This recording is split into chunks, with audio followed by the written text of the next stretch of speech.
as Lindbergh said, there are three groups that want to get us into the war.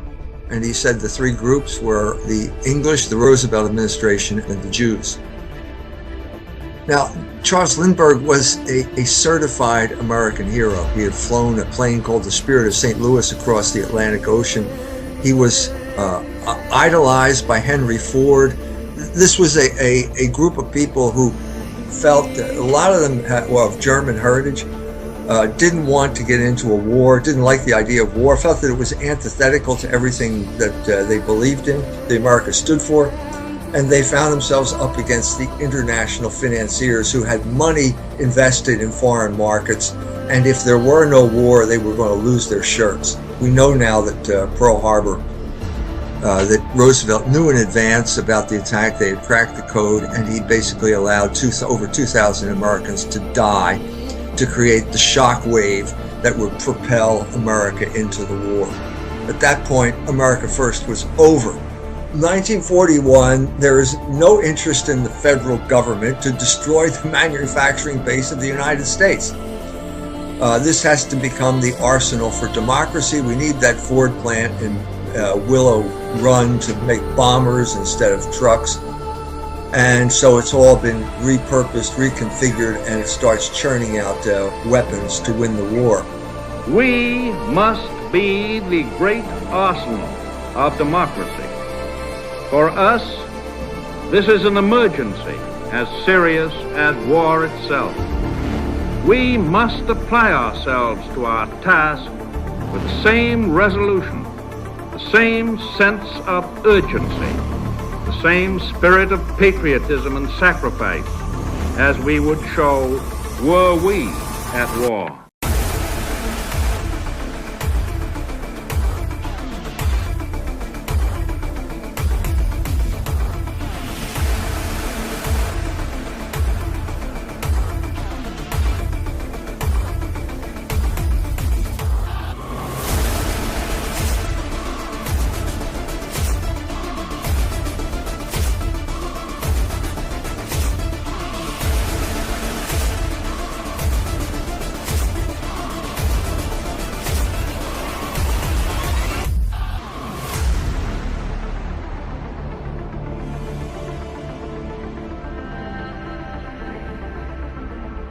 America is about life, liberty, and the pursuit of happiness. In this century especially, America has done more than simply stand for these ideals. We have acted on them and sacrificed for them. You are shattering the way you share the value added. And that means that you are destroying the basis on which we've been able to create an equilibrium and have a stable society. The point is, ladies and gentlemen, that greed, for lack of a better word, is good. Greed is right. I believe that Israel has a powerful stranglehold on the American government. They have us involved in wars of which we have little or no interest. Our children are coming back in body bags. Our nation is bankrupt over these wars. And if you open your mouth, you get targeted.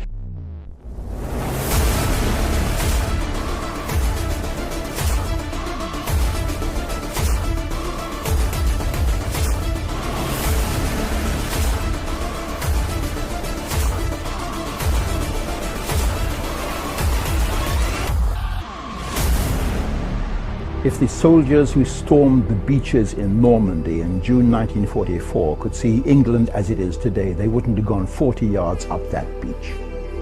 You, as a political project, are in denial. What happened last Thursday was a remarkable result. It was indeed a seismic result. What the little people did, what the people who have been oppressed over the last few years and seen their living standards go down, they rejected the multinationals, they rejected the merchant banks, they rejected big politics, and they said, actually, we want our country back.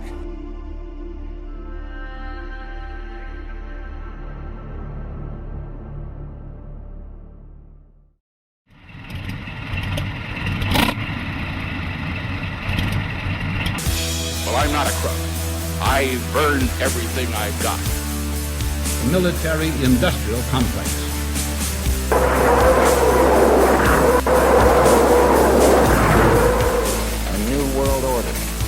We are here to destroy the control over the industry of other people.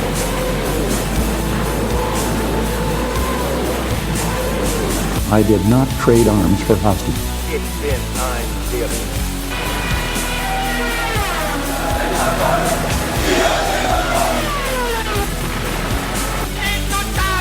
На полный разгон гнусных захватчиков. Myth20c podcast. Hello, welcome to the show. I'm Nick, and I am joined tonight by Hans, Hank, and Adam. How are you guys? Hello. Hey, everyone. Hey.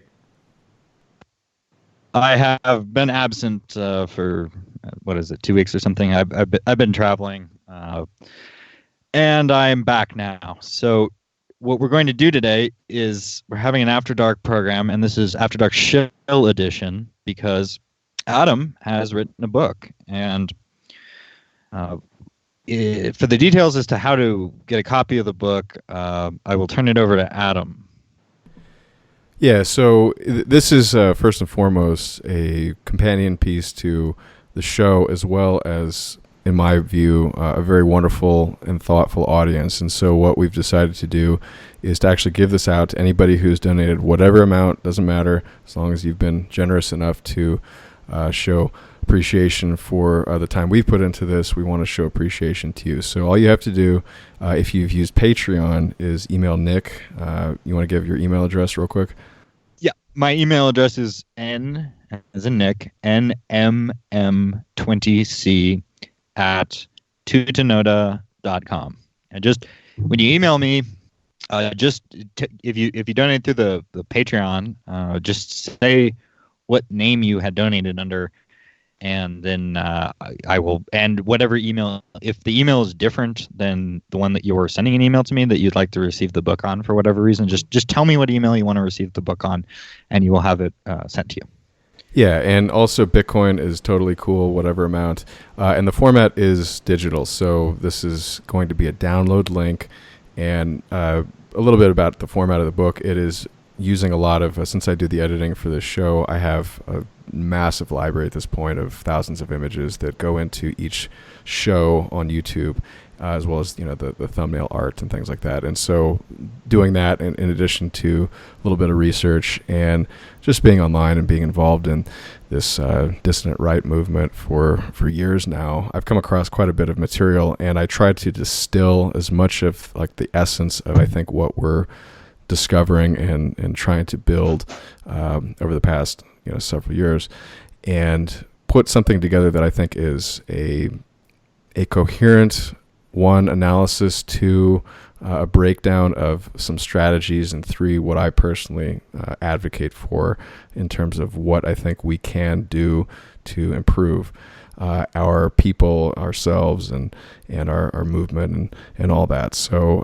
that's what the book is about. Is the title is Exit Strategy: Navigating the Decline of the American Empire. So it has an American-centric focus, but the basic thrust is a geopolitical one, since that's what we focus on the show.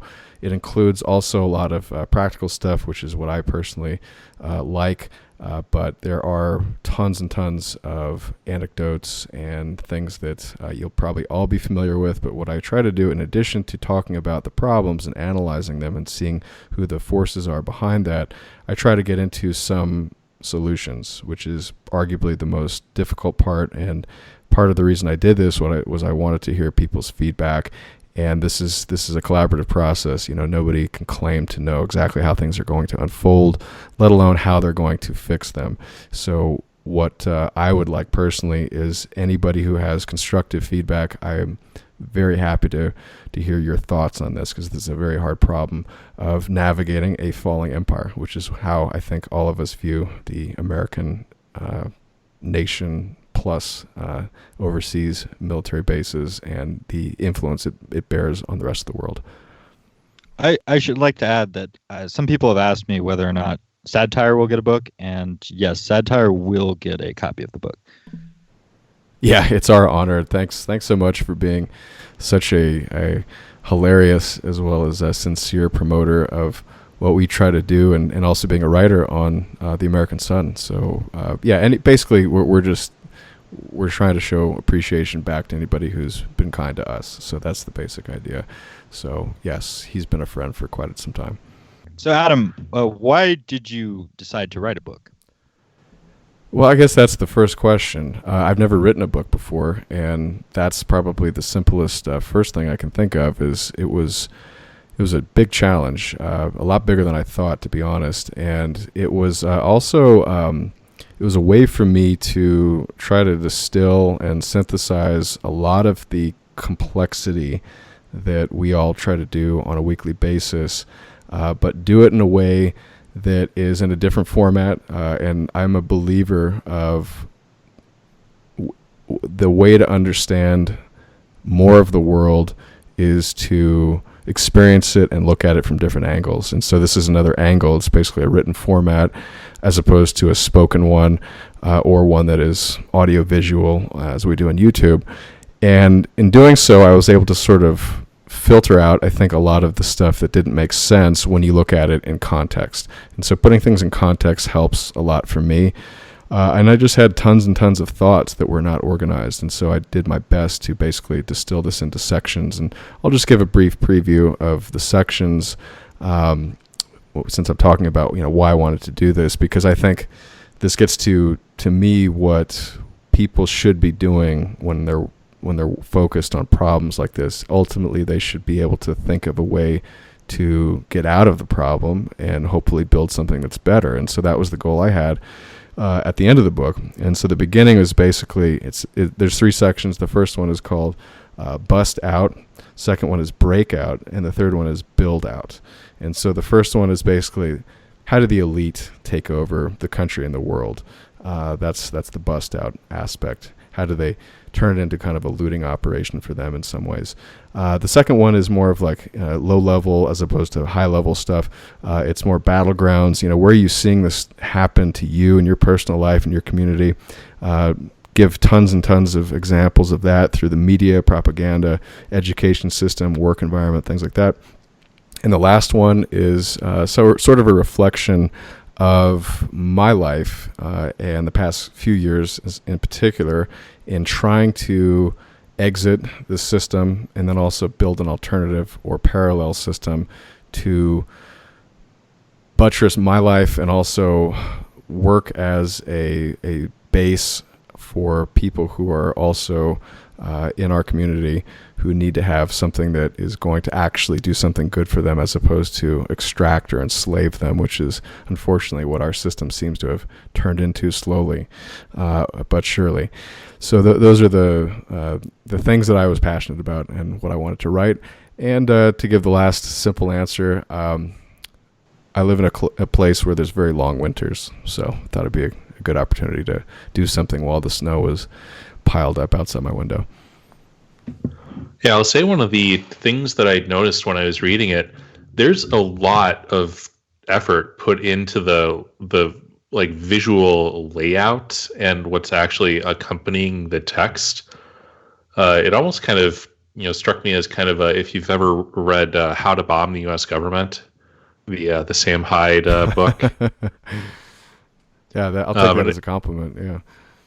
It really only translates in PDF when you actually have control over specific page layout and you're not trying to like reflow everything with EPUBs. So I think it definitely rewards that sort of page-based viewing experience. Is there any chance that you would ever do it as like a print-on-demand thing? Well, the first thing is I actually wanted to include these images because I guess I'm just a very visual person, and I think they fit with the dialogue. And I went through, for whatever number of images are in there, I probably went through 10 or 20 times the amount to basically find the most fitting ones. And so the cover of the book, I should mention, just to start out at least, is that it's basically a picture of two men who are probably somewhere in the 80s, maybe late 70s, sitting in what looks like a very sort of simple homeless encampment right beneath the towers of the World Trade Center. And that to me made it as the cover because for me that sort of symbolizes what America has come to be and is no longer in many ways as well. Obviously, those towers are not there, but it's a mercantile empire, and the World Trade Centers were blown up by,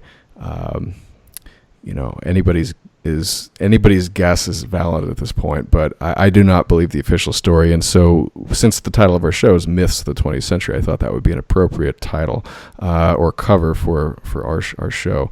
And things like that. I mean, I put a lot of effort into basically finding poignant images that sort of capture the zeitgeist. There's a few more in there. There's one that actually people were not really familiar with, and it was I had to explain it, unfortunately, to a lot of people, but I'll give the audience hopefully some clarification. It was a picture of what appears to be sort of a man, but if you look closely at him, he's actually wearing sort of clothes that were kind of fit on him very uncomfortably. And it turns out this is a mannequin, and there's actually a woman mannequin right behind him, but they look strange because they're tilted over slightly, and in the background there's maybe a 1930s or 40s truck with a man who's standing by it wearing one of those fedoras that they used to wear in the 40s and 50s and started going away in the 60s. And so it's sort of a ghostly image because if you look closely at the forehead of the man, he's actually burned somewhat, and he's tilted over, and a lot of people didn't know what it was or why he was tilted over, but this is actually an image of the nuclear blast test sites in the Nevada desert, I'm assuming, or New Mexico, where they developed the nuclear weapon. And so I put that in there partly because it was just a ghostly image, and partly because since a lot of our problems today are related to the destruction of the family, and the nuclear family in particular, I thought that image would sort of combine those two themes together. So little things like that. I take those things seriously, and hopefully it comes out in quality in the book. Yeah, one of the other interesting things, like it's kind of got an interesting, like there's not one specific narrative, I guess. I mean, there's kind of a meta narrative because there's definitely a set of things that we're about that, they do go together. But the sort of breadth of stuff that it talks about and the way that it's broken down, I thought was an interesting choice.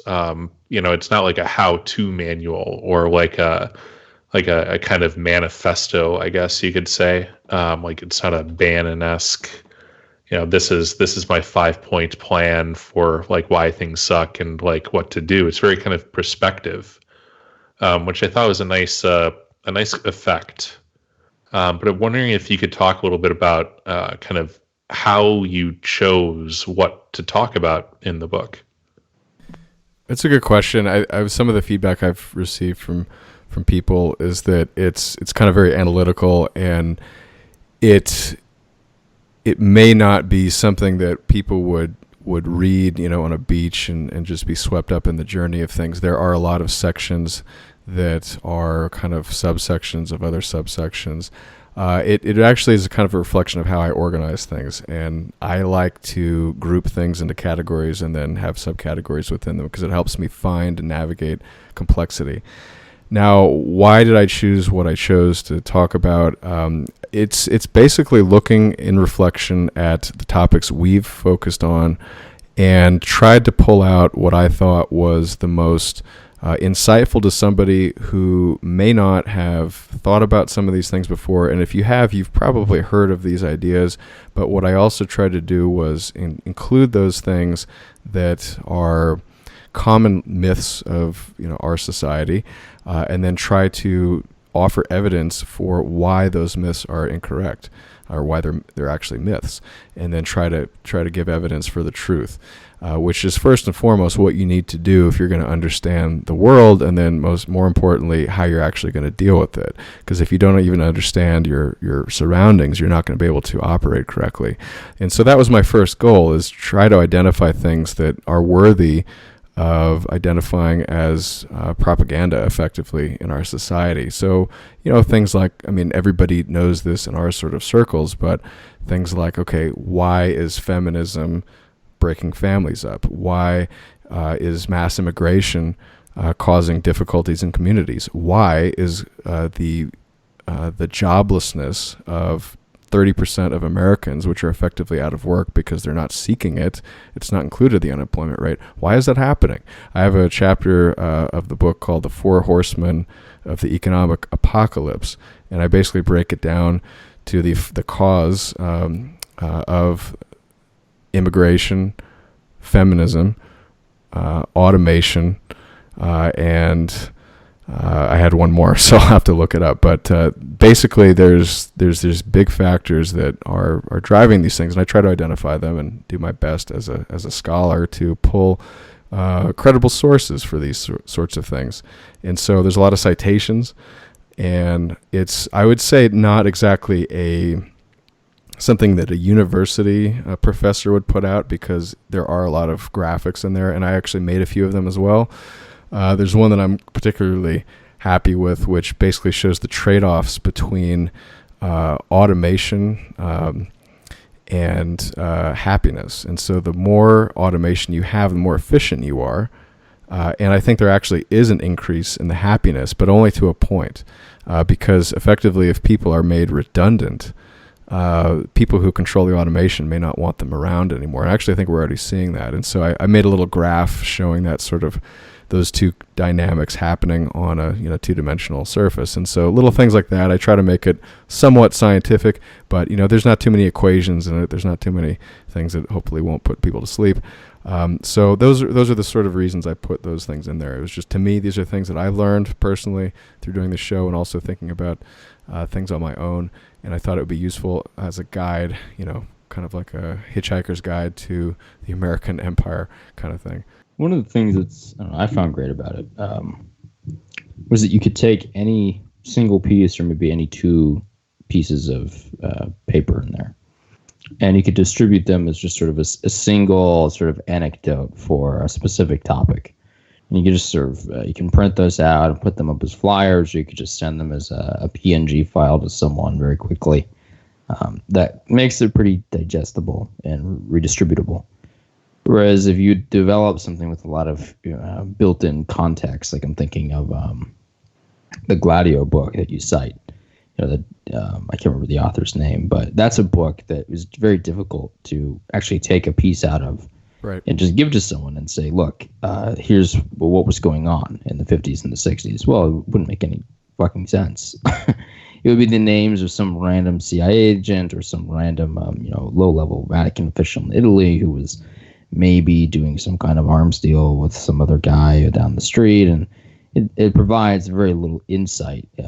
Those are extremely complex topics, and making them relate to other extremely complex topics that are not easily connected, and trying to build a larger portrait of how the United States really works. Like you have a section just about the government.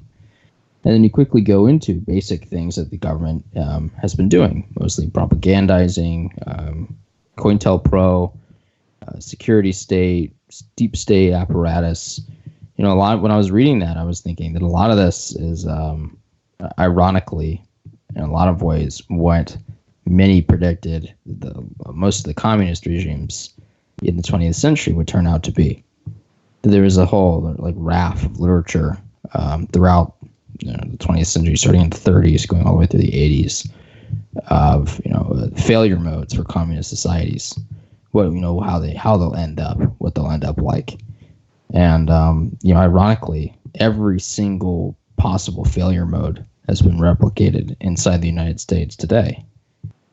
Every single one. I can't think of a single one that hasn't been predicted in some way in some novel or some piece of boomer trash from the 60s about the potentials of a communist nightmare, or in the United States or just in general, that hasn't come true. Even things that were hinted at very briefly, like sexual dimorphism and very strange levels of automation that seem to be paradoxical with sort of the cultural apparatus trending towards power to the people. a lot of these things were, predicted as being sort of the underlying precursors of a communist nightmare scenario. But in reality is that they've occurred very much in a sort of, maximally capitalist society. I forget where I was reading this, but it was something that came out recently.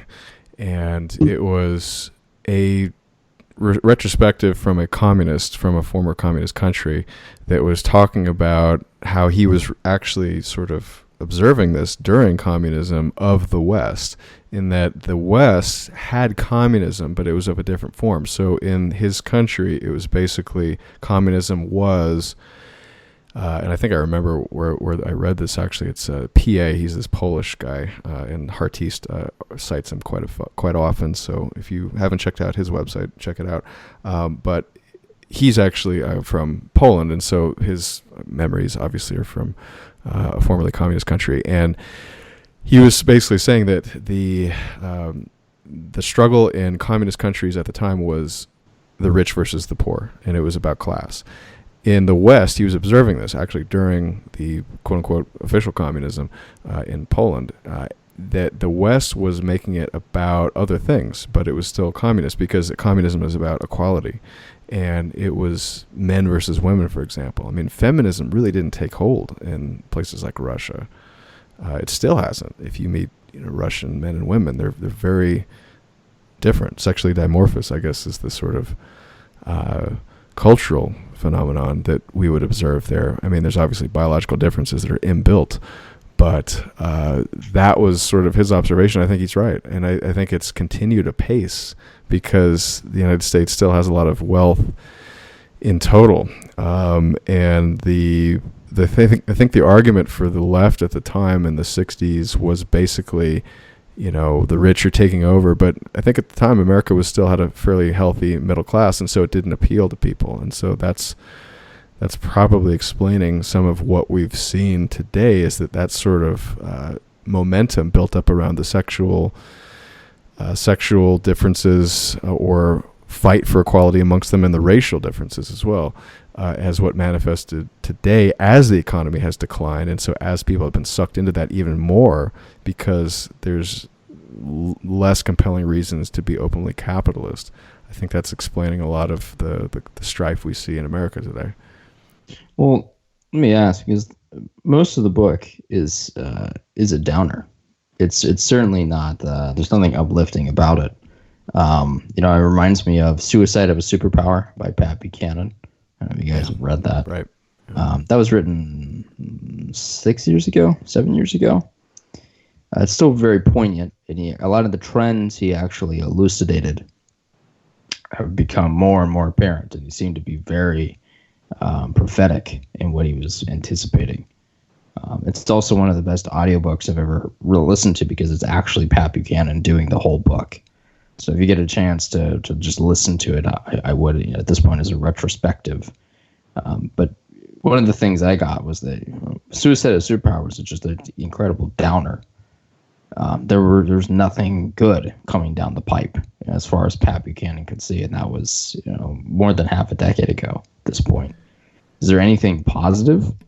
No, I think you're right. The majority of the book is a critique, and I think in any sort of sales situation, frankly, you're basically going to have to start out with the problem, but then you have the solution. And I'm not claiming I have the magic bullet here, but in the latter third of the book, I do focus on what I think is positive and what I think is constructive, and that is where I focus that. I mean, I could talk about specifically what that is, but I think in summary, what is good versus what was worse 10 or plus years ago is that people are even just talking about this stuff. I mean, that's a positive development. Obviously, the internet is instrumental in that today, and why we're seeing the enemy basically try to crack down because, the truth is dangerous.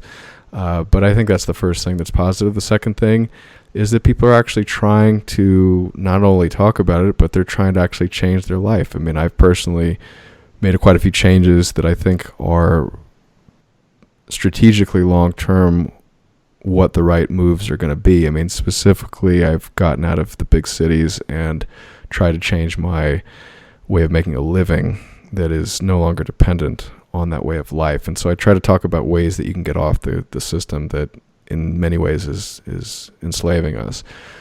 So those are ideas that I've tried myself and had some success with. It is by no means easy, but I think it is essential, because if this thing continues to heat up like it's been heating up, we're going to have fewer and fewer options in the future. And so the earlier you do it, the better off you're going to be. Yeah, I think it's ultimately, not a black pilling book per se, although certainly it does not paint the current situation in an excessively favorable light, just because I think one of the underlying strains is that you are fundamentally in control of your personal actions, if nothing else. And you have ways of relating to reality. I mean, if nothing else, just being aware of what's going on and not being satisfied with it is ultimately a step that, unfortunately, too few people, more and more every day, have taken. Although I wouldn't say that it's uplifting per se, I think that ultimately it's it gives glimmers of hope. Yeah, I think the lack of satisfaction that most people carry around and never become straightforward about is probably one of the key problems. And it was something that Trump, and I think that the entire Trump era, if we're going to call it that at this point, was really fueled by. The orange era. I mean, people were fueled by the fact that there's this intrinsic sense. This doesn't feel right.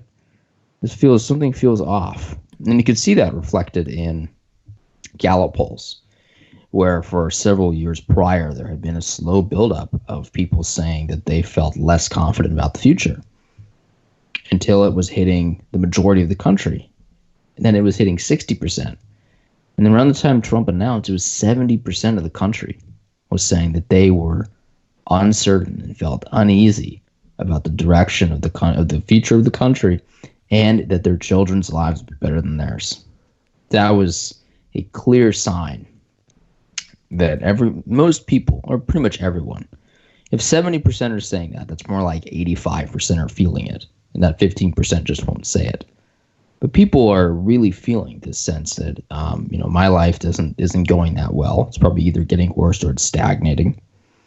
And I don't see a clear-cut option to help my kids or help myself in 10 years. That's right. It's because the system is reaching its end-of-life cycle. It just is not capable of delivering what it delivered to our grandparents and parents. It is not necessarily the fault of, I would say, a super small group of people, although they do have a disproportionate share, and I talk about plenty of that. But this is a systems dynamic, in my view, that you have a very, very, very large and complex set of independent actors that are moving along at their incentives. And that's, I think, also one of the themes that I don't explicitly say all the time, but I think it underlies some of the worldview of the book, is that people are selfish and they're operating to the best of their ability in maybe short-term benefits, but ultimately that's what manifests itself in the system as a whole. You're basically going to have people who are viewing a tree that is in front of them that they want to cut down because they want to build a house, and then if everyone does that, the forest disappears, sort of thing. And I think we're seeing a lot of that being rewarded in capitalism, whereby we have a lot of short-term orientation towards profits, as opposed to a more longer-term thing where you would have, under a different society, that maybe has a king or someone who really cares about legacy. And I think that's also something that we've lost culturally, where we've become very sort of attention span deficit oriented, where things need to be in sound bites, and it's partly the fault of social media. It's partly the fault of just excess wealth, where we actually don't have to take on responsibility for thinking long term. And it's also the influx of a lot of people that are not from cold climates, in my opinion, that frankly don't have the biological adaptation to thinking long term. I mean, you basically have to live in winter to realize that you do need to plan. I mean, there's no option if you live in winter. you're going to starve to death if you don't put aside food, because the animals are hibernating and you're not going to be able to find anything. So we're, of course, in the winter of Western civilization. And I think anything that you could say about Adam's book with respect to accusations of pessimism or negativity, you could say the same about the program that we've been putting on for 2 years plus in general. I have on the about page of the site, I have a Yaki quote, which is, if pessimism is despair, optimism is cowardice and stupidity.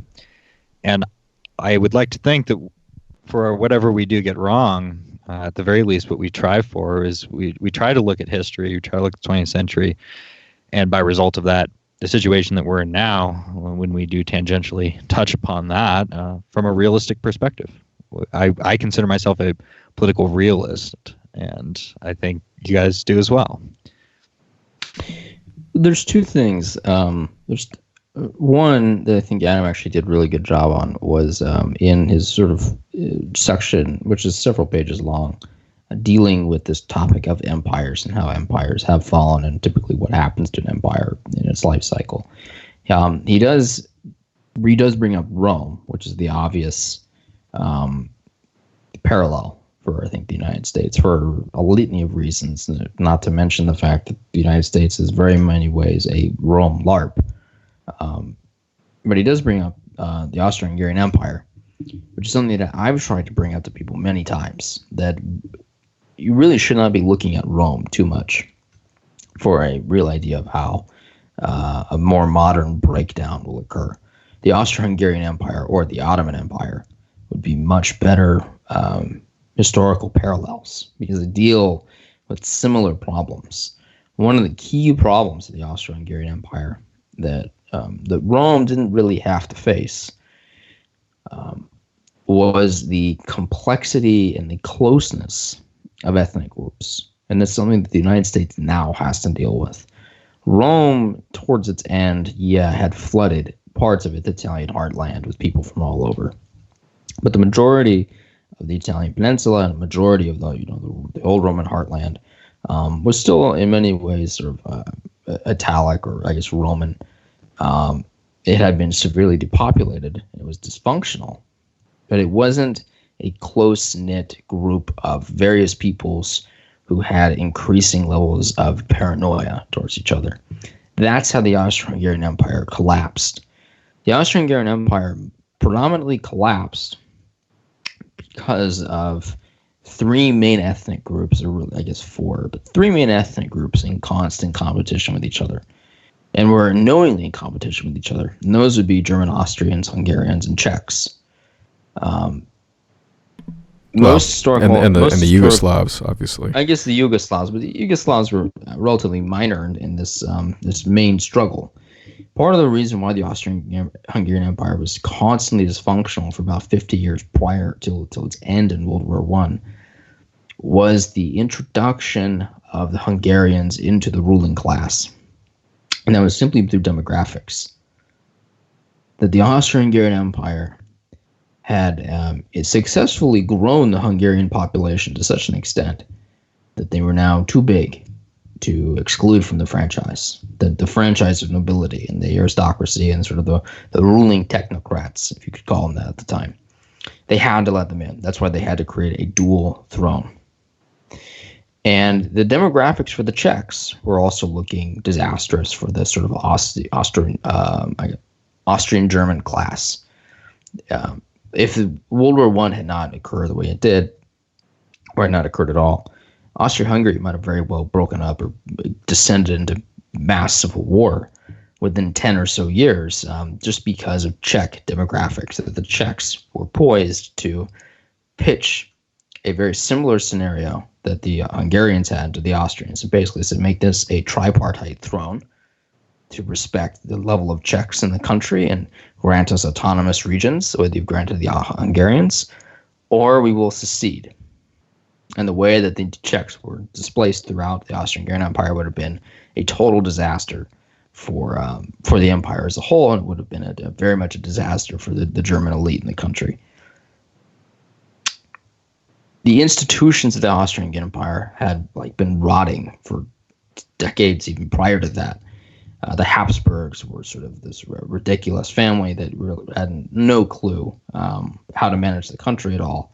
Many of their loyal family advisors and many other families that were sort of loyal to them and worked with them in the country were also ridiculous people who, if you read any book on their history by like the 19th century, were just feckless and greedy and had no real clue on sort of the complexity of the place that they were running, and were abandoning themselves in their castles and were focusing on these minute elements of education, and very much in line with our modern elite, who are predisposed constantly towards these sort of infinitesimally important topics in education and academia and physics and so on that never really seem to matter in the grand scheme of things, and they seem to ignore very basic principles of political economy.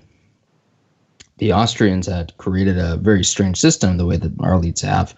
They've effectively locked out most normal, smart, functional people from rising through the ranks and becoming part of the ruling class to try and right the wrongs of the situation.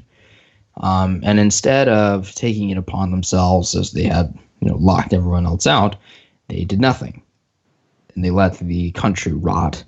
They allowed, I guess you could say, the demographics of people that they used to rule over explode, to the point where the Hungarians matched the Austrians in terms of total population. The Czechs weren't far behind. And then they also allowed the Yugoslav population to explode, the Serbian population to explode. They were dealing with a huge problem with the Slovaks and the Ruthenians. So there was this endless issue of, well, how the hell do we deal with all these Slavs? And the answer to many Austrian elites was, oh, I don't know. It's just natural. It's just going to happen. And in fact, Prince Ferdinand was sort of one of these chief architects of this new cultural paradigm that they were trying to pitch. And the new cultural paradigm was going to be effectively the Slavicization of the Austro-Hungarian Empire. And this was something that the German elites within the Kaiserreich were acutely aware of and were very much worried about. Very worried about looking at Austria as a Slavic entity, potentially a Slav having a crown inside of Austria-Hungary. This posed a huge geopolitical problem. It removed a lot of the ancestral and cultural ties that the Kaiserreich had to the Austro-Hungarian Empire, and it would have left them destitute, potentially. You can see this in a lot of ways now with, I think Adam does a good job talking about immigration flows and demographic flows and cultural shift. There's been a huge cultural shift towards Latin culture in America. It's sort of inexplicable, where almost every pop song I've heard in an Uber or wherever now has some level of Spanish chimed into it. Either part of the lyrics are Spanish, part of the chorus is Spanish, the whole chorus is Spanish. Or the rhythm even. The rhythm will be very Spanish. It'll be a multicast song, and there'll be Spanish speakers in the song and English speakers in the song. I mean, it's bizarre to me, because I know that these are playing on very well-known radio stations in Los Angeles, like a SoCal area and other areas of the country. I think of like K-Rock and Kiss FM, two ones that I knew of growing up. Last I listened to K-Rock and Kiss FM, they were playing songs that had Spanish woven into them. I don't know how you're supposed to understand it unless you sort of adopt this sort of weird cultural identity in order to just function on an everyday basis. The bottom line in that example is that is who is still listening to terrestrial radio. I mean, our sort of demographic is much more digital than somebody who just crossed the Rio Grande and is working a construction job in his 1987 Toyota Hilux pickup truck. He's basically got very little credit and maybe even knowledge of how to sort of set up a really streaming digital service that is going to beam him the latest stuff. He's fine with whatever's on the radio. And if you do travel through Los Angeles especially, you're basically going to hear ranchero music and things like that on 30+% of the stations. So I've heard and it's money. I mean, and that's the other thing about the American empire. It's a mercantile empire. And so the radio stations are going to get people to listen based on what type of stuff they like. And if most people who are listening to that type of technology are Hispanic, you have to cater to that. And again, this is why you see all the commercials today. I mean, there's basically these multicultural things. They feel like it's marketing for them in business and money. This reminds me of and like one of the old episodes of Why America, where Landry talked about going to some rural area for like a friend's wedding with his wife, and they turned on the radio, and it was pop music. And he described this setting of like driving by nice green fields and barn houses and listening to some like Negro rap on the radio. I think it was Rihanna. I remember that episode. Yeah, it's surreal. And I've heard it not just in LA, I've heard it all over the country at this point. I think that, my larger point there is that it's something that Adam does a good job of, and it's something that people should look more into, how the Austro-Hungarian Empire fell and what would have happened had World War I not happened. Had World War I not happened, it would have just descended into a massive civil war, and it would have been just a German invasion of the Austro-Hungarian Empire to try and protect the Austrian crown, which would have probably resulted in some kind of European war, just given all the strange defense treaties that existed at the time. The other point that Adam does a good job of, and you cite Tucker Carlson at least a few times on this topic, is that basically American men have imploded, in a lot of not through many faults of their own, but have generally imploded. Here's a quote you give from Tucker: "The patriarchy is gone. Women are winning. Men are failing. Men in America are now more likely to die of a drug overdose, drop out of the workforce because of an addiction, commit a felony, and go to prison. They fail in school much more than women do. They kill themselves at many times that rate. Overall, they died years younger. Those numbers are not speculative. They are hard data gathered over decades by nonpartisan researchers. You'd have to ignore a huge amount of settled science in order to repeat the pieties of 1970s era feminism. And yes, that's exactly what our leaders continue to do." You have a couple other sections here on like. I'm glad you brought that up, and I think it's, if I can comment, it's representative of, I think, a lot of themes within the book that talk about surface level problems that a lot of individuals are feeling, and because they're so overwhelming and fundamental. I mean, if you take the sort of decline of the average man in Western society as kind of the first pass level of problem, that's a crippling psychological issue that a lot of men struggle with. I mean, if they look at their fathers and grandparents who had families at much younger ages with much less reputable occupations. I mean, one of my grandfathers operated a gas station. I mean, for God's sakes, it's like, and he had a family. And so one of mine was a milkman. Exactly. One of my grandfathers owned a bar. Yeah, and this probably would have been a great era to be alive, frankly, but it's just not good enough today. I mean, where's your PhD?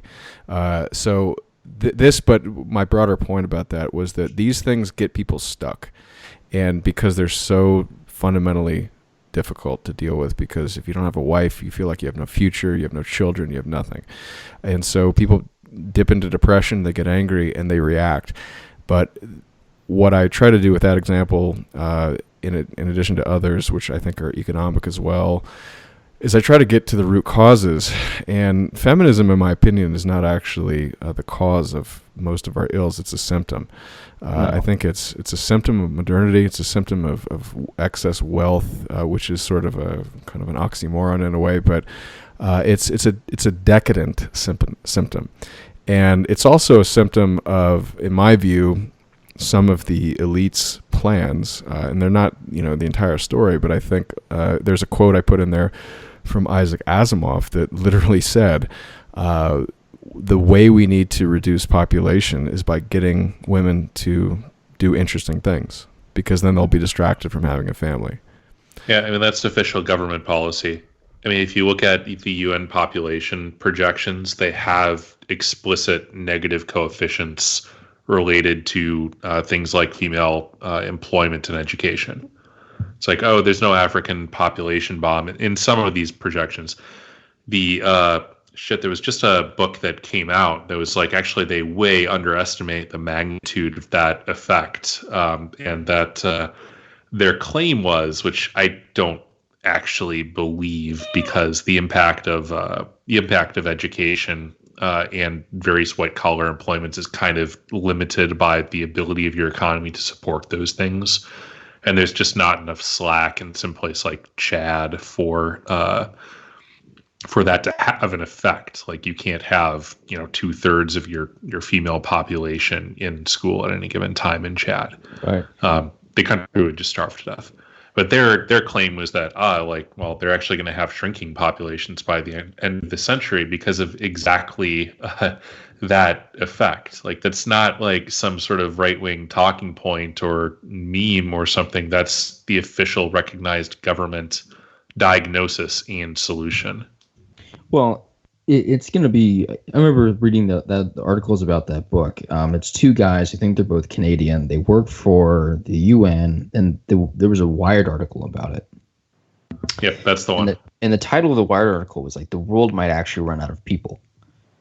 And I think it was this sudden realization that maybe the demographic projections don't make a lot of sense. Given some things that, I mean, you're saying it's not an alt-right talking point, but a lot of the topics that they end up citing are things that we've all been ostracized for bringing up. Education of women could very well lead to mass demographic decline, for example. Now, you're right that it's not going to be a reality in Chad or Pakistan. I wish it would be, but it won't be. It just won't be. For various reasons, that'll just not happen. What it will be a reality in will be countries that we actually care about, including this one. Like, Adam has a good point that Spandrel and several other guys, I think Spotted Toad and TCJFS have all brought this up, and it's Steve Saylor, that these big cities are IQ shredders. That a lot of the big metropolitan cities in America, North America and Europe, East Asia, and Australia are IQ shredders. They've basically taken the smartest, fittest, best-looking people and ensure that the majority of them will never breed, will never have a kid. And this has nothing to do with, I'm not even looking at this from a race standpoint. This is purely from, objective levels of beauty, fitness, and intelligence. Yeah, and it happens in East Asia just as much as in Western societies. I mean, Korea has far below replacement level. South Korea, I should say, has far below replacement levels. Japan is notorious for this. China is actually, they've gotten rid of their one-child policy because of this. So it's they're human just civilizational phenomenon. Just as much trouble as we are at this point. I mean, there's a huge number of men, very smart men in China, who basically have no chance of maybe ever getting laid. But one of the reasons they're colonizing Africa is to address that. They're trying to basically export their surplus population, just like the British used to do to the Americas. I mean, it's amazing how this stuff repeats. And frontiers do tend to have much more positive eugenic effects and also higher birth rates when you're actually living on the frontier, especially your second generation, when you actually have a balanced population gender ratio. Like, you do have some people going back to the old country to get your go to med school or whatever. But if you're sort of settling a frontier and there's plenty of land and you're getting a good return on that, it's like, well, why would a guy go back? I want to find a nice Chinese farmer who's been able to raise a bunch of crops or whatever, or like run a successful mine or whatever, and you crank out a bunch of kids, and suddenly you've got 1920s USA demographics as a result of expansion into a frontier. Right. One of the weird things that I noticed as reading the book is that a lot of these seem to be, and correct me if I'm wrong, Adam, maybe you feel differently. A lot of this seems to be just the fact that the United States does not face existential threats on a repeated basis. There is no frontier anymore, and when the frontier, I think it was officially declared closed sometime in the 1910s, right, you're at the cusp with the progressive era. We talked about that in our episode on the topic, but there's no existential threats anymore. So a lot of these problems start to arise because if there's no existential threats, you start losing your ability to determine what's necessarily worthwhile and what isn't. Yeah, I think Americans have become probably the poster child for caged animals. I mean, if you look at and they're gilded cages in many ways, and it's sort of counterintuitive if you look at it very naively, but just go to an American airport and compare it to a foreign airport, and you tell me if the society is healthy. You see this sort of coping as the people are putting themselves through to deal with the problems, manifesting themselves with obesity and neck tattoos and just foul language and crude behavior. I mean, it's really it's a decline of the culture and the people and the sort of impressiveness that used to exist. It wasn't that long ago where you'd see footage and hear people tell stories about people acting in more honorable ways and behaving in a way that was admirable. And I remember talking to people who were old enough to remember this, but when Americans went over to places like Switzerland, which is today considered probably one of the most elite only places in the world, after the Second World War, when American soldiers went there to spend their dollars, I mean, they were kings, they were royalty, and the American dollar was such a symbol of power, and it also represented, in physical terms, the ability to buy American goods, which are not available anywhere else at the price and the quality and the scale at which the American industrial system could produce. And now that the financialization of the economy has taken hold, I mean, we get everything from China. And you tell me, is that a progressive step for the greatest industrial country in the world? I don't think so. I mean, it's basically given the power over to the elite who own the capital to put the factories in other countries who still remain, in their asset column. But the people who were once well-behaved, respectable people have lost their jobs and basically are doing drugs, and it's destroyed the middle class. And it's what, America used to be famous for. It was the land of opportunity for the normal person. It wasn't for the elite or the connected, the Jared Kushners and the Ivanka Trumps. No, it was for people who wanted to work hard and could get ahead without welfare, by the way. And this is another thing that's changed. People who came here legally, probably most of our family had some of this experience. They had to work their ass off to get ahead. And that created a culture that, in my opinion, created the bedrock of what built the wealth of this country. And it's continuing to operate on some of that philosophy by continuing to import immigrants who are given a leg up from what they came from. And it sort of castigates the people who were sort of raised here as being lazy for not wanting to work for less than their father got. But it's sort of running on the fumes of H-1B visas and cheap migrant labor from the South, in particular from Mexico for construction and things like that, that leaves a lot of people without a job. And so they basically end up borrowing money on their credit card or refinancing their home to basically try to live on the surface like they're doing well, but in effect they're hollowing out the balance sheet of the country. And the bankers are doing fine because, it's not their money anyway. They just print it at this point. I mean, our savings rates are below 0.01%. I mean, I literally got, I'm not going to say exactly, but I got less than 50 cents in my savings account last year. And I have a substantial amount that would, in the past, given a decent return.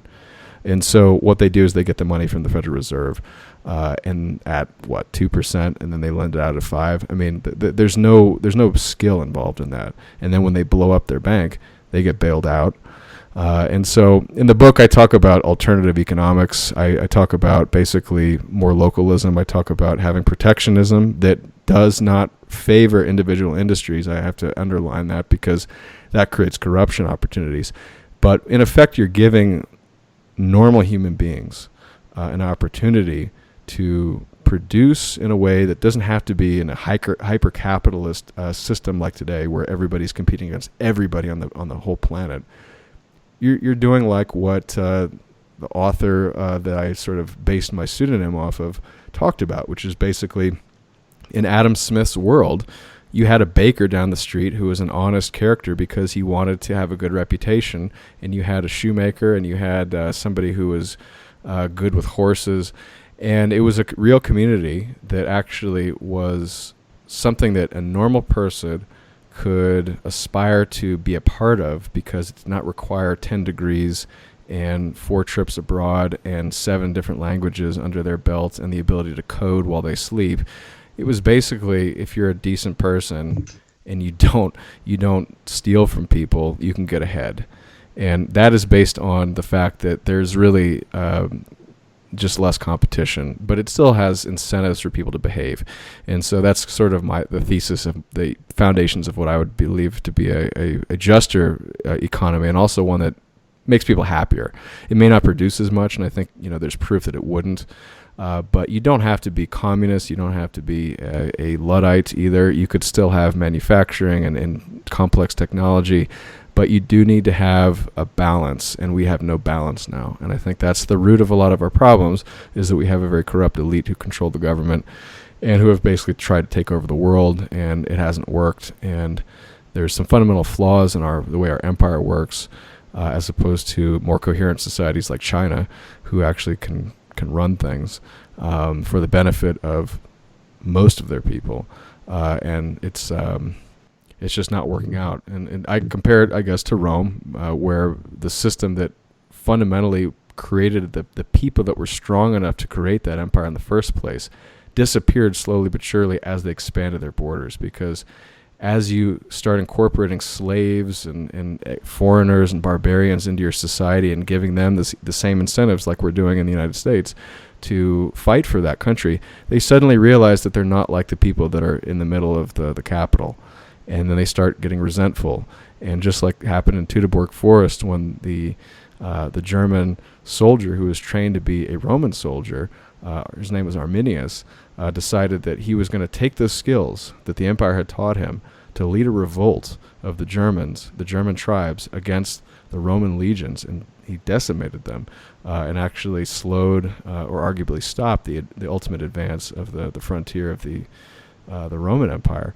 I think we're seeing that today in America, where the system was built on sort of fundamental core character principles, and because the people want to have the same strength, but without having to work for it, because we have so much wealth now, people are becoming weak, and it's actually sowing the seeds of our ultimate destruction. I think some people might say that it's risky or I don't know, misplaced to put stuff like this out here, because you might further radicalize guys that are, I guess, already, I don't really like this term, but black-pilled. Would you say that it's more, the book is more of a way of elucidating a lot of these certain truths to people rather than trying to indulge in more pessimism? Well, I don't particularly call for violence, but I do talk about the importance to defend yourself and to remove yourself from a system that has enslaved you. Because I'm gonna give Nick a citation here. I remember him on one of the shows we did a long time ago. It stuck with me though. He said basically a slave is somebody who can't say no, and I thought that was a good way of putting it, because effectively, if you look at how Americans live, I mean, they basically they're on a set track almost. This whole freedom stuff, I mean, well, you have to get a license to go fishing, and you have to do this and that, and you have to get this degree, and you have to do this to impress the girl, and it's still not enough, and then you get divorced and you lose custody rights of your kids. I mean, there is so little options today to just kind of go out, be an ordinary person, that it really begs the question, why do you even bother? And that's not to say that you should give up. It's never been my sort of point of view on anything. But it is a suggestion that if the game is rigged, don't play it. Find a different game, one that doesn't have a magnet under the table that is screwing you up, or somebody with a camera pointed at you like the NSA, who's basically spying on you 24/7 and figuring out what hand you're holding. That's not a fair system. So you should find people who agree with that notion and then work with them. And that's what we're doing on this show. I mean, effectively, Jack Donovan said this, but it was basically a gang of men is basically a group of men who are working together to help each other to defend against outside threats. And a lot of young men are feeling threatened. And so what I would suggest to anybody who's feeling threatened is to find other people who agree with that and then work with them. It's suicide if you go up against this stuff alone, because the system has a lot of power and it wants to keep it. And if you complain and you threaten it, it's going to crush you. And so you have to be really smart. And I think the first fundamental thing you need to do is you need to have the ability to be self-sufficient. And it doesn't mean separating yourself completely, but it means if you are separated, and for God's sakes, people are losing their bank accounts because they said something on Twitter. I mean, can you imagine, telling somebody 20 years ago that they would lose access to their bank if they said something that was wrong? I mean, you compare that to the Soviet Union. I mean, this is. I mean, that is quite literally a Bolshevik tactic, and that was a Soviet tactic to deny basic financial services. Yeah, it worked almost identically. I mean, after Stalin was dead, like, they didn't bother to just execute you. It's just, well, whatever job you had is no longer available, and it's illegal to be unemployed. So you work down at the mill. Maybe that'll tucker you out, and you won't have enough energy for this activism. And every so often, we're going to toss over your apartment over some bullshit. We're going to make sure that no decent woman wants to be associated with you because it's just too much of a hassle, and just sort of grind down until you see the error of your ways. Yeah. I mean, one of the points you make in sort of the exit, I guess, more exit strategy focus part, where you're talking about building out, you actually make a good point about just relationships, like friendships and family. And one of the only reasons why a lot of those, especially late stage Soviet dissidents, survived, so I'm thinking mainly in the Baltic states, is that they had family networks, they had friends. They had friends who felt like them, and they could get along with them and talk to them. And within a few years, you had a whole network of family friend networks that eventually made up huge swaths of the population in those SSRs, and they were able to separate themselves very effectively. Because it became way too apparent to the Soviets that we're not like looking at a resistance group here. We're looking at people's familial connections. Like, people are about to lay down their lives for their family, and this is either the Hungarian uprising all over again for us, or we just let them go. And I think that's a really important pattern, because I mean, if I was going to give a single diagnosis for what's going on with kind of macro level US society, it's that the elites transitioned from a productive mode to a extractive mode, where everybody is pretty clear that there's a limited slice of the pie, and everybody's goal is to grab as much of it as possible.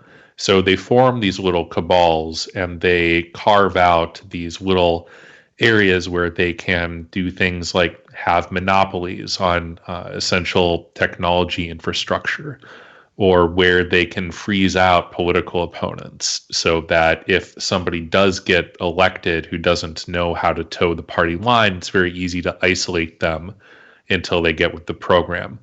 And a side effect of atomization, which is something that you bring up all over the place in this book, I think it's really great, is that you're isolated from people that can help you, and your only option, as far as a lot of people see it, is to work inside the system for the system's benefit in a productive mode where most of the fruits of your labor are effectively being stolen from you, and you're just hoping for a kickback at some point. Yeah. That usually never comes.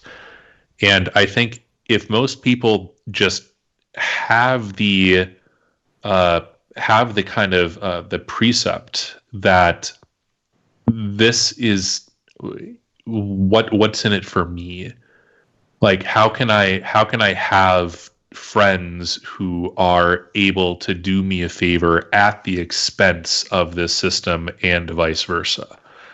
And once you start seeing things in that way, I mean, thing like that tends to engender a societal collapse pretty quickly because everybody starts acting like gypsies. But, kind of given the trajectory that we're headed down, I think that's the only sane way to operate, as our elite has been for the last 40 years at least. Yeah, there's two things. Real quick, Hans. Thank you, Hank. I think that was well said. But two things I'm thinking of when you say those things is, right now you are not benefiting. As Hank said, you're losing a lot of the fruits of your labor. So there are benefits to looking for alternative approaches to earning a living, raising a family. And this is more speculative, and this is more difficult to predict, obviously. But what happened in the Soviet Union, as Hank was saying, with turning into gypsies after the collapse happened, all of those factories were looted. People were desperate. People took what they can get, because the system was no longer giving them anything anymore, let alone something like today, but not a very fair amount. And if you were not able to do that or were not prepared for it, you were really screwed. The life expectancy of Russia dropped, and it currently is still somewhere like in 156th place. I mean, it is abysmal. I'll put a link to this guy's. One of the listeners to the show sent me a suggestion for a channel, and he's a guy from Romania. I forget his name, but he's a really smart guy, and he's talking about why Russia is actually not great, and it's still suffering. I mean, that's my point. It's basically, if you go through an empire collapse, the institutions that you in the past were able to rely upon for something are no longer there. And if you do not have something to support yourself when that happens, you are going to suffer. And a lot of people fled the country. A lot of people fell into alcoholism. And I look around and I look at Americans, and I see a people that are not rugged individualists like the sort of famous notion of what an American was once upon a time. And that's partly because the frontier doesn't exist and we don't have to be. But most Americans seem to live in these artificial shoebox houses that are built en masse by Toll Brothers or whoever, some big company. They didn't build it themselves. They actually don't understand how to frame the building. They don't understand how to wire it. They don't understand how to get irrigation to it and sewage taken out. And we are so dependent on the system. And you have to have the highway to get to the job. You have to have the cell phone to get the notification. You have to have the internet access. I mean, any one of these things, if they were taken out, people would be crippled. And so by getting out and being in a rural area, by being able to, I mean, a lot of people don't want to do this, but it is very fulfilling in many ways. If you grow your own food, if you have the ability to earn a living that doesn't require the internet or something that's complicated that you can fix yourself, you're going to be much better off, in my opinion, not only today, but especially if something happens.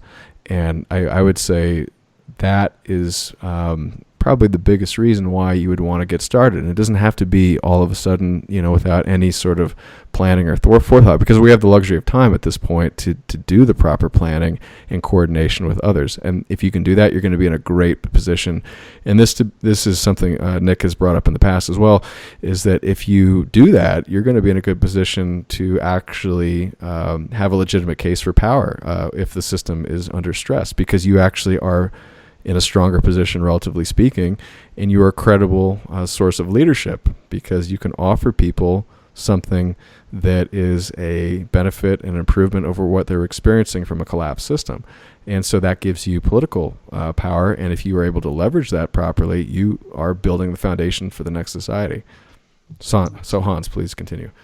Well, I was going to say that just the aspiration for friendship and for building a family. Those two essential building blocks. Just the aspiration for that is not something that our current elites really want.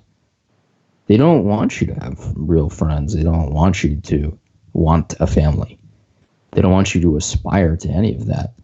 They want you lonely. They want you isolated. They want you alienated. They want you afraid of your own shadow.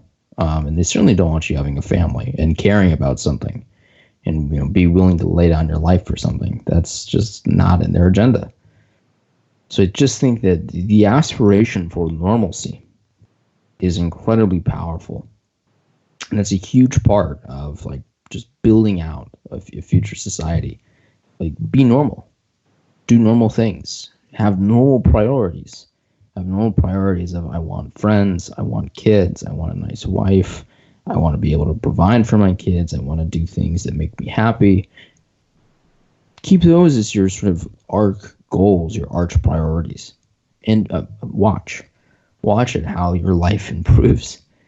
Your life, even though things are bad now, I know things are bad now. But even if you just keep that mindset, your life will improve. You will get those things, trust me. It'll happen. As long as you actually aspire towards them and you do something constructive, you will have those things in your life. It's not unattainable. Yeah, I would of course agree, but I also would not call it normalcy. I would call it life. I would call it the will to life, which right. The will to normalcy, because the system represents death. The system represents yours, mine, our families, everything that we care about, our ancestors' death, collective death, the vanishing, and the great dustbin of history. And the reason that we may be accused of erring on the side of pessimism is not because we have a death outlook, but because we have a life outlook, and we want to address the problems that are preventing the growth and expansion of the life of our people and our ways. Yes. Yeah, I mean, we're just very sensitive to what we believe is clearly a better alternative. And a lot of people, I think it's frustrating to me, and I know other people on this call as well, that other people don't see it. And we all know why. I mean, we're propagandized, from cradle to grave at this point. The Social Security system is going to be there to save you. Don't worry. Well, take a look at the balance sheet of the United States government for one quick reality check on that. And it's just frustrating to anybody who has a brain who thinks this through. And a lot of people don't want to think. Maybe they have a brain, but they don't want to do it because they enjoy watching television more. But for whatever reason, we're the types of people that find, that little sort of piece of sand in our shoe that bothers us. And we want to know why it's there and who put it there. And so for nothing else, we're trying to figure out a way to get that little grain of sand. It was the Jews, Adam. The Jews put that sand in my shoe. Well, I think they helped, if nothing else. You have a good part here too about minimizing stress. I mean, how many? Let's just take a poll, and all three of you answer me. How many problems, or how much on a scale of 1 to 10? Do you think our current problems are caused by just too much stress?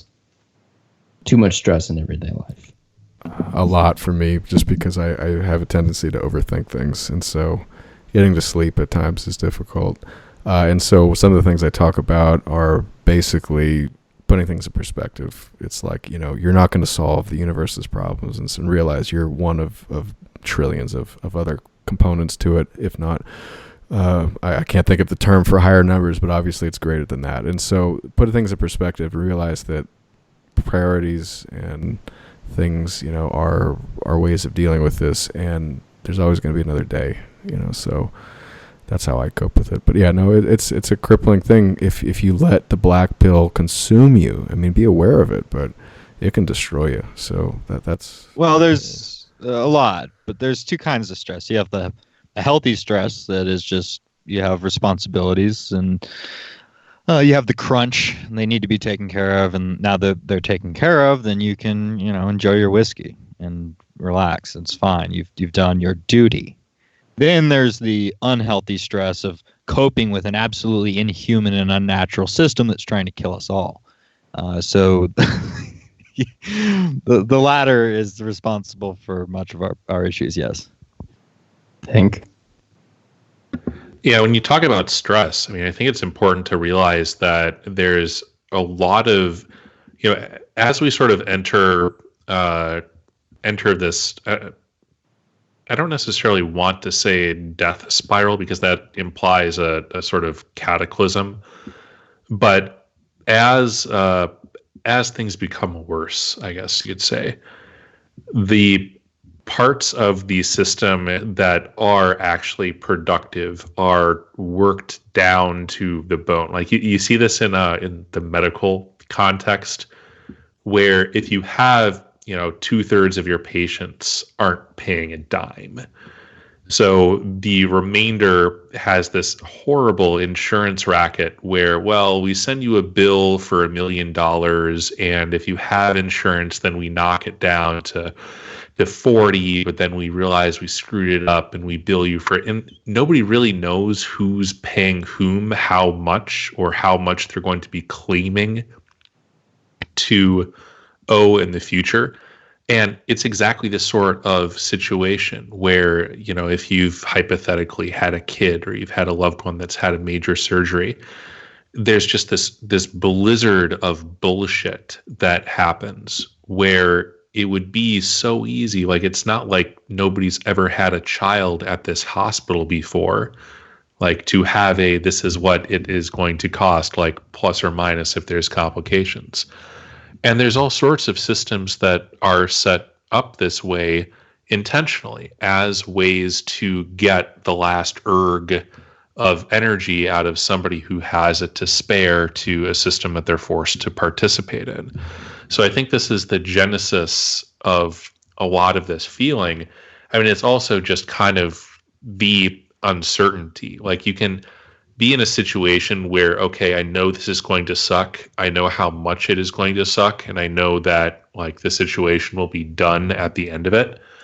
And that's a lot less stressful than not knowing when the next electric jolt is going to happen. Like, I swear, like, every 4 years now, people are just going to have PTSD one way or another on election night for as long as we still keep having elections. I mean, did you guys know that there is now officially, or according to the American Pediatric Society and the CDC, a sleep deprivation crisis in America? That it's now, according to these bodies and others, a public health crisis. Everything is a public health crisis. Like, this bugs me so much. Like, doctors are one of the remaining groups that has some amount of social pull, as far as, like, if you say, oh, the American Medical Association says, the AMA like, people itself is a public health crisis. Yeah, like, people nod soberly, and it's like, oh, that's a thing. But it's like, okay, you took over the institution, you gutted it, you're wearing it as a skin suit, and you're using it to push whatever bullshit you want under the guise of something that really the only application is, once you've got sewage and clean drinking water, your public health job is basically done. Like, there was a great graph that I saw today. It's been floating around for a while, that if you take out deaths from the top 8 infectious diseases, death rates in the U.S. have been constant since like 1900 or so. Like, that is the sole contribution of medicine to aggregate life expectancy, has been infectious diseases, and most of that wasn't even doctors. Most of that was a dude, like, literally plotting, wow, it seems like everybody who drinks from this well gets cholera. Maybe we could shut that down. And a whole bunch of doctors saying, yeah, that really doesn't comport with our theory of miasma. So, probably doesn't get the AMA seal of approval. Like, EMJ went to Africa recently. I think it was East Africa. And he said AIDS doesn't exist.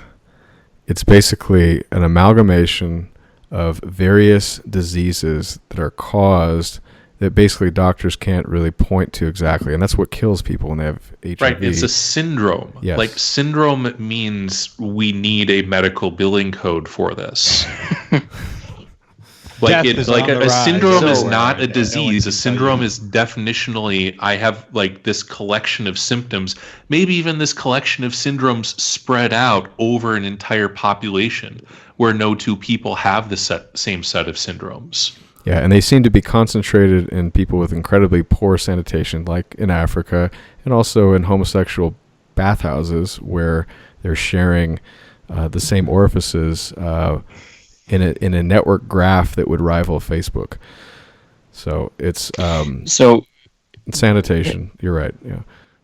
Hank, I was being somewhat genuine with the sleep deprivation thing. Like, I was talking about that. Oh, I agree. It's a problem. To the stress issue. And my worry is that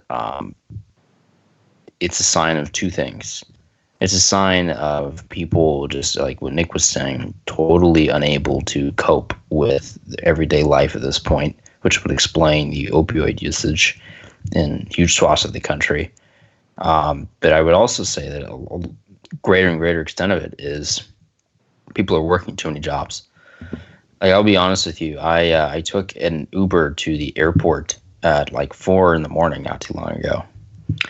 And I was chatting with my Uber driver, and it was like 30-something-year-old woman. And she said, I do this at night from 8 p.m. till about 7 a.m. I was like, wait, what? She's like, yeah, so that, my kids are asleep, and my oldest is able to kind of watch them at night, so I do it so I don't miss any time with them, and yada, yada, yada. Then she said she also has a part-time job 3 days a week at a local bar. So this woman is probably working, I would say, I don't know, at least 60 hours a week from what I could tell. Mm-hmm. And is also a plus mother being to a mom, which is a huge mother, job. a mom to 3. And I was just thinking, so by the time you're 50, if you keep this up, your heart is going to literally explode. Unless you have the best diet I've ever thought of on the planet, you're going to have a heart attack. People who drive for a living never have good diets. I dated a girl once, and her mother was a bus driver, and she said she'd come home and she'd be working in the backyard because she was a single mom, and she'd be pulling weeds out of the yard, and my girlfriend at the time described her as a ball of stress growing up. Well, part of it too is that people have electronics now. There's demonstrable effects from the blue light. Like, if you haven't done it right now, like, do it right now. Like, figure out how to turn on night mode on all your electronics. It definitely makes a difference. Ideally, like, before you go to bed, instead of checking your tweets or whatever, like, read a book. Like, just schedule your life to avoid electronics before bed, and that's like a concrete thing that you can do to improve your life. I mean, part of the sleep deprivation too, like melatonin is huge. I use that stuff. It's great, but it's probably not long-term healthy for a good portion of your population to be alternately doing the go pills and the stop pills with caffeine in the morning, melatonin, or your sedative of choice at night. Well, this talk reminds me of the opening of Tropic of Cancer, which I can't help but read now, which is the weather will continue bad, he says. There will be more calamities, more death, more despair, not the slightest indication of change anywhere. The cancer of time is eating us away. Our heroes have killed themselves or are killing themselves. The hero then is not time, but timelessness. We must get in step, a lockstep towards the prison of death. There is no escape. The weather will not change.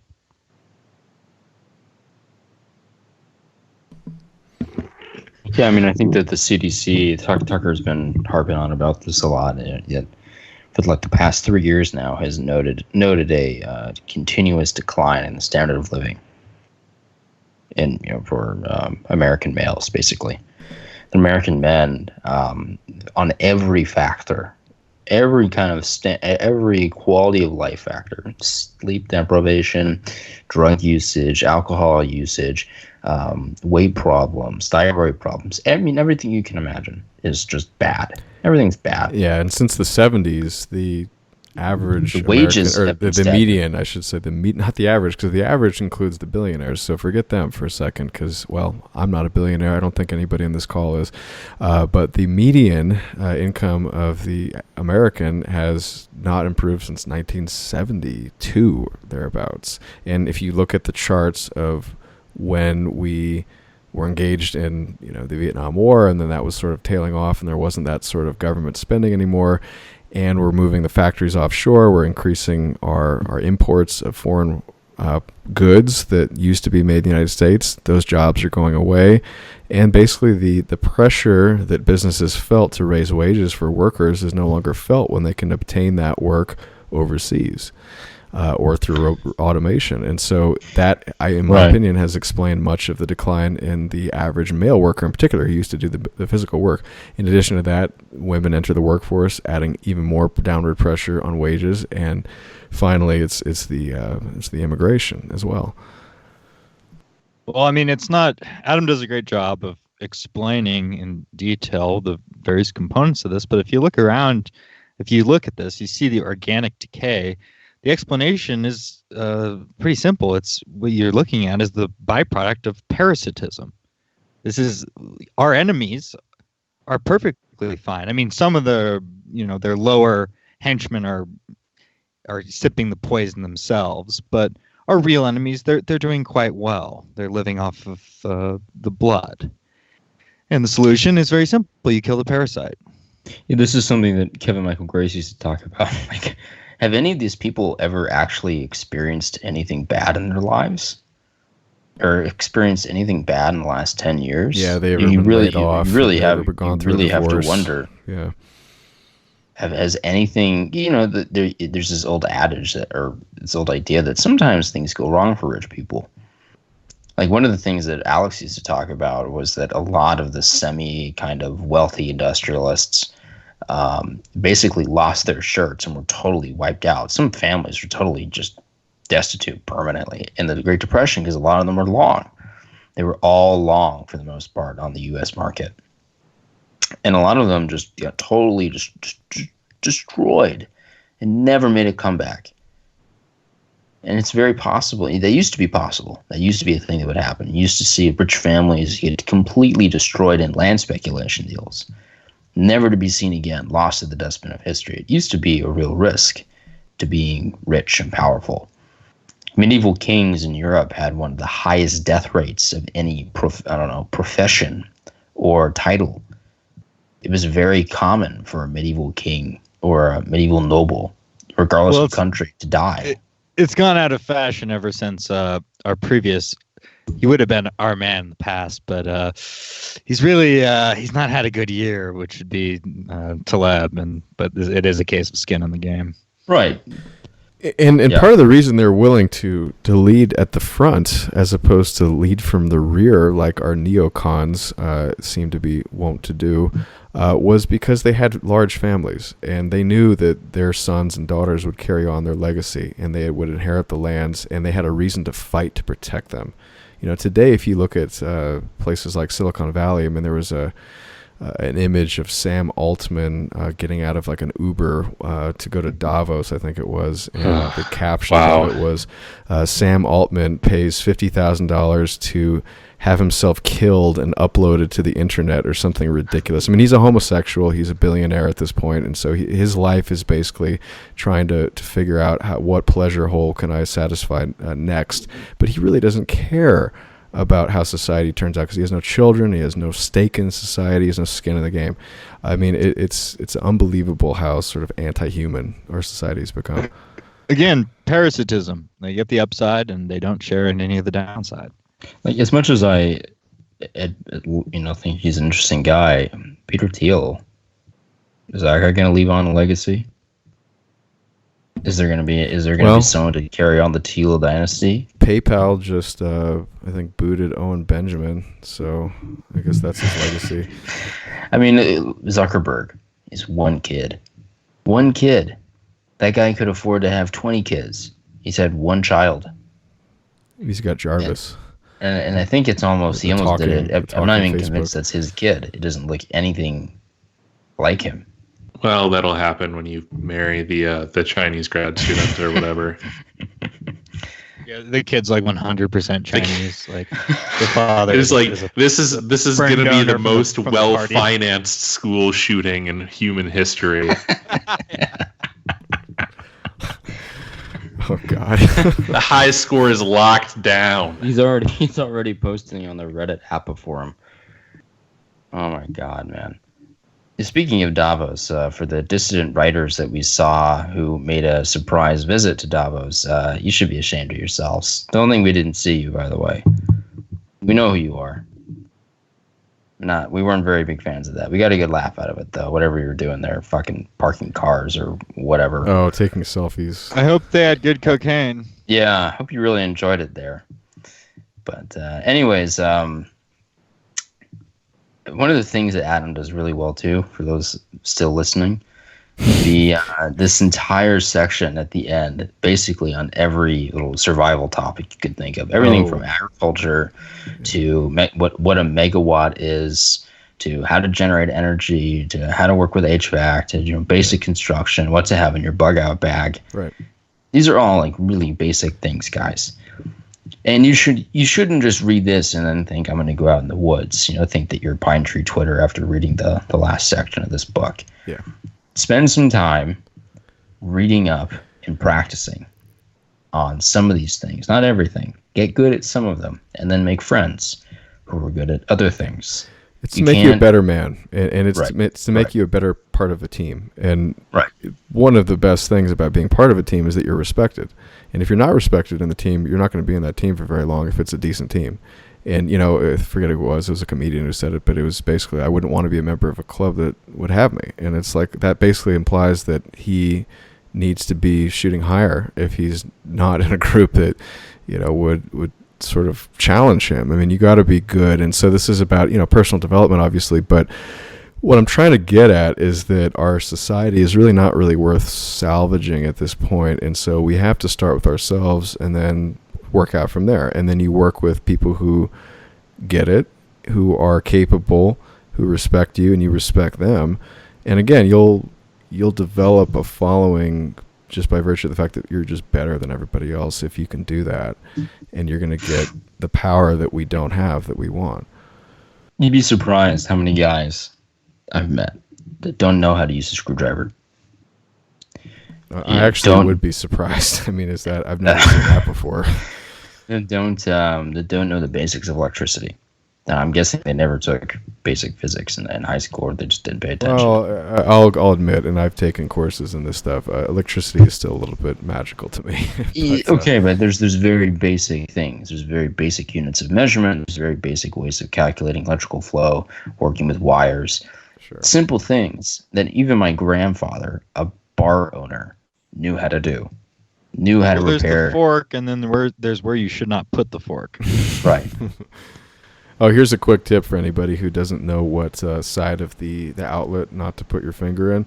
The reason the side, where you look at an outlet and it kind of looks funny, like there's somebody, like it looks like a face, and then there's two eyes at the top, and one of them looks like it was like punched or something because it's big. That's the safe hole. The reason it's bigger is because you can put your finger in that one. That's the neutral line. Do not put your finger or any fork or metal object into the small hole because it's small for a reason.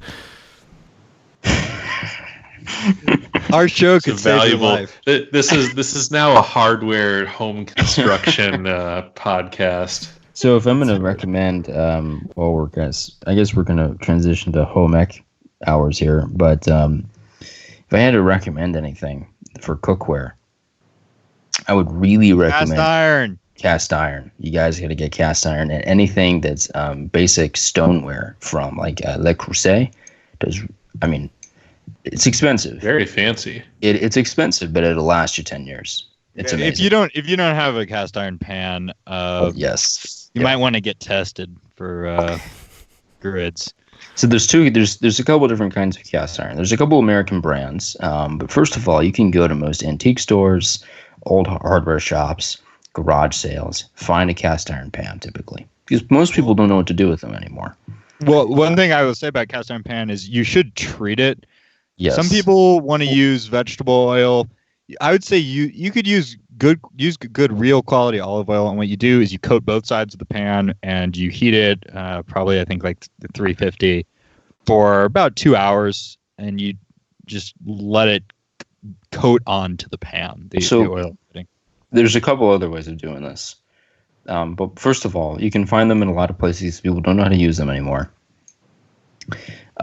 You're going to want to basically give them a vinegar bath. Vinegar will strip out everything but the metal. And then you're going to want to throw it in the oven with nothing on it at like 500 degrees. You really want to that's right. You want to do that first, but then you want to superheat the metal as much as you can and fry off any impurities. Basically bake it back down to just a piece of iron. After that, you can do olive oil. If you really want to. Another way to go is something like flaxseed oil or grapeseed oil. Yeah, that's popular, but I don't know. The best thing for kind of later seasoning to really add a lot of additional grease constantly to your pan and to season it, bacon fat is what I use. Oh yeah, and duck fat is another one a lot of people use. I guys, you can't go wrong with cast iron. There's a lot of enameled cast iron. Again, Le Creuset, a lot of older American brands still make them. We can find them places, clean them up. Enameled is when they have sort of a colored surface on them. Enameled cast iron, you do not have to season or coat the enameled side. There's a lot of enameled skillets where the actual interior of the skillet is raw cast iron. You're going to want to season that and coat that. The rest of it you don't have to care about.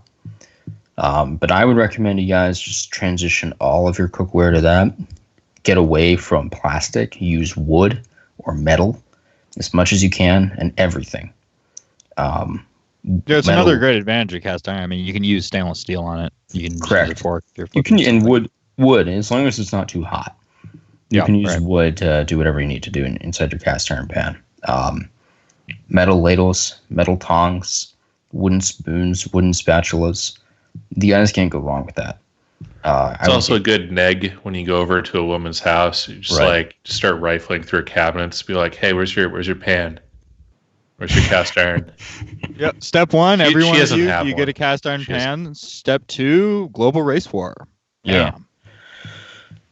There's a couple other things you guys should know how to do. You should know how to use a barbecue. I've met countless guys in college who didn't know how to use a fucking barbecue, and it was just sad in all kinds of ways. Can't use charcoal, can't use gas. I mean, gas should have been the easiest thing in the world. You literally hook up the giant fucking hose to the gas, and then you turn the gas on, and then you light your propane. Fire. Yeah, it's elementary. I mean, just like every one of you should know how to tie a simple noose. I mean, these are household things that all of us need to be familiar with for the future to come. Right. I mean, we can't let the noose tying go to Nigerian immigrants in Chicago. Exactly. If I can make an attempt at tying some of the ideas that we've just discussed. Yeah, you tie those ideas, Adam. You tie them nice and fucking tight. Well, I would recommend learning how to do a bowline or a square knot or a clove hitch. There's or a taut line. Actually, those are probably the four that I use the most. But what I was going to say was. You mentioned charcoal, you mentioned ducks, you mentioned a lot of things. You mentioned iron, cast iron.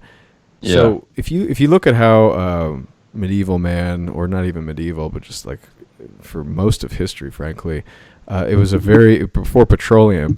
Basically, it was a wood-fired, wood-centric, plant, forest-centric world.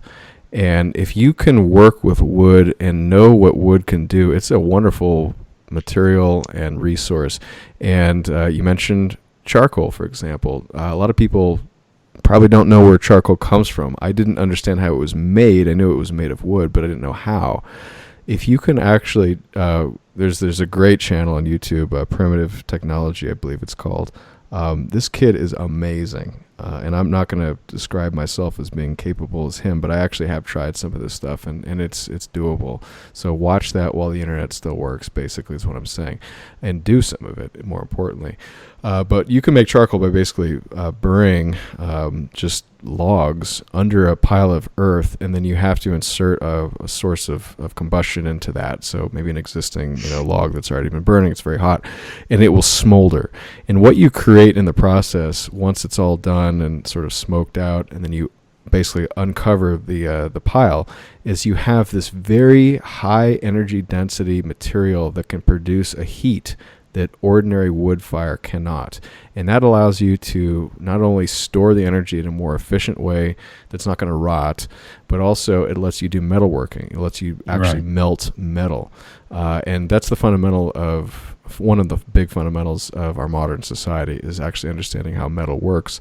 I've actually melted aluminum, which is much easier than iron because it has a lower melting point. But making things and being close to things like this actually gives you some ability to survive. And I'll give you the final example of why I like charcoal is actually an amazing material. In the book, I talk about, very briefly, but I give you links to sort of see, more schematics and diagrams and more details and instructions. But you can actually build a generator using nothing but charcoal. So if you have access to wood, which is not that hard, you can make charcoal and then take that charcoal and put it in what's called a wood gasifier. And that wood gasifier will take the emissions of the burning charcoal, which I believe is carbon monoxide, which I used to think was sort of a useless gas that is emitted by automobiles, but it turns out that you can actually reroute this through a pipe, and you have to actually filter out some of the emissions of the residue in the charcoal from trees. But once you do that, you run it through a regular gasoline power generator, and it's all gas. It's actually not the liquid, which is sort of a misnomer, but when we say gas, it's referring to gasoline, not the gas element form or phase state, I should say. But basically, you run the emissions of the charcoal through a gasoline generator, and it will actually work. It'll generate electricity from that. So you could power your modern devices if you have access to a forest without any petroleum, any electrical grid. All you have to do is take the time to put this thing together. And all you need is like a 55-gallon drum, a generator, and some pipes, and access to charcoal or the ability to make it.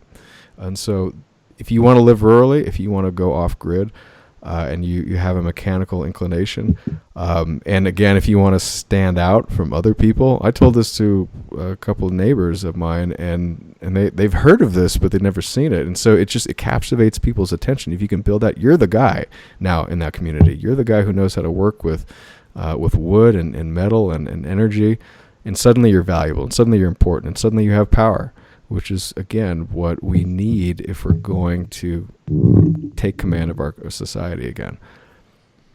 Yeah, if I could summarize, basically we have, turn off your electronics when, as much as you can. Don't spend too much time on the computer. Cook with cast iron, cultivate primitive skills, shoot as much as you can afford to, stock up on a lot of rope, and read Adam's book. Well, thank you. And with that, if I can read the conclusion, which I just added. So I released an announcement on Friday that a few people were kind enough to show some interest in. I sent them a book already, but if you want the last 2 pages of it, which has the conclusion, which I'm going to put in the show notes anyway for this show, I will send you an updated version of the book if you'd like. But it's basically just what I'm about to read. So without further ado, let me read the conclusion to Exit Strategy, Navigating the Decline of the American Empire. One cannot expect others to do for you what you wish to have done. When a society views you as irrelevant, or even worse, expendable, you owe it no loyalty. Entertainment is supposed to be more surreal than reality. Yet when looking at society today, one gets the sense that we are living in a version more extreme than that portrayed by Blade Runner. Think of AI, megacorporations, and a wealthy elite. Invasion of the Body Snatchers, NPCs and Pod People, and World War Z, refugees. To escape, we look not to movies, but to a real-world exit strategy. Yet doing so only minimizes the problem. To build anew, we must reform into smaller, adaptive units, united by a common cause and propelled forward by the clarity of their vision. Jack Donovan says that gangs are groups of men that band together to defend against outsiders. Similarly, towns, communities, and small societies form from working together at shared goals, accomplishing some, failing at others, but all the while earning respect from each other. Great civilizations form from the bottom up. G.K. Chesterton noted, "Men did not love Rome because she was great.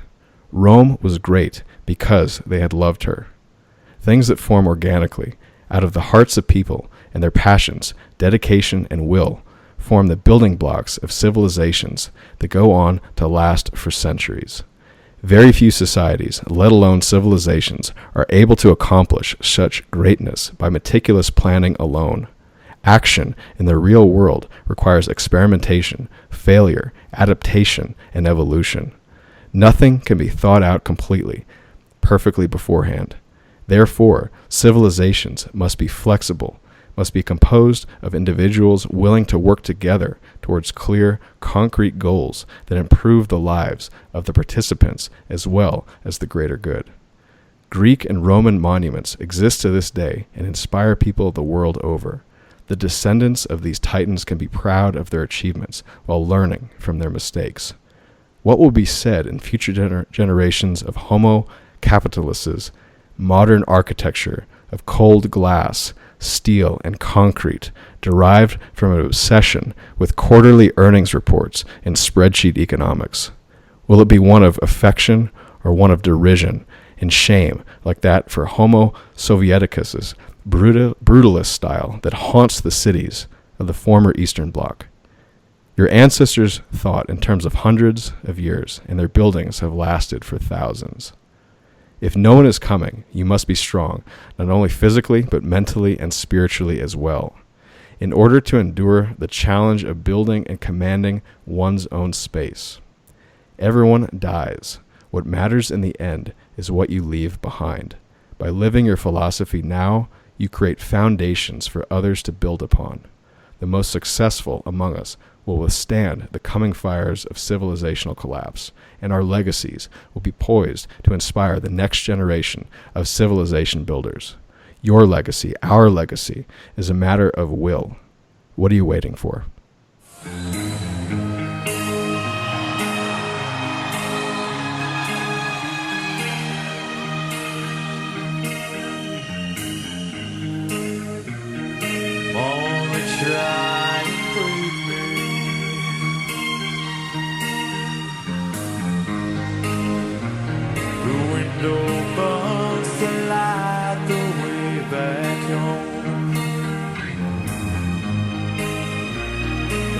There walls, no matter where they go.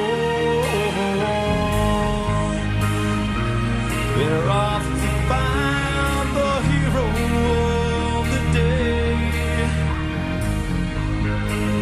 But what if they should fall by someone's wicked way?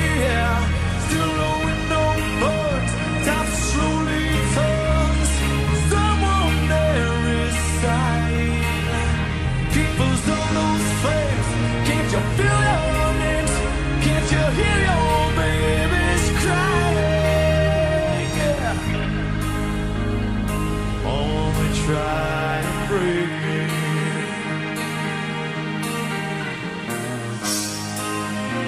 Still they try and break me. Yeah. Excuse me while I tender how I feel. These things return.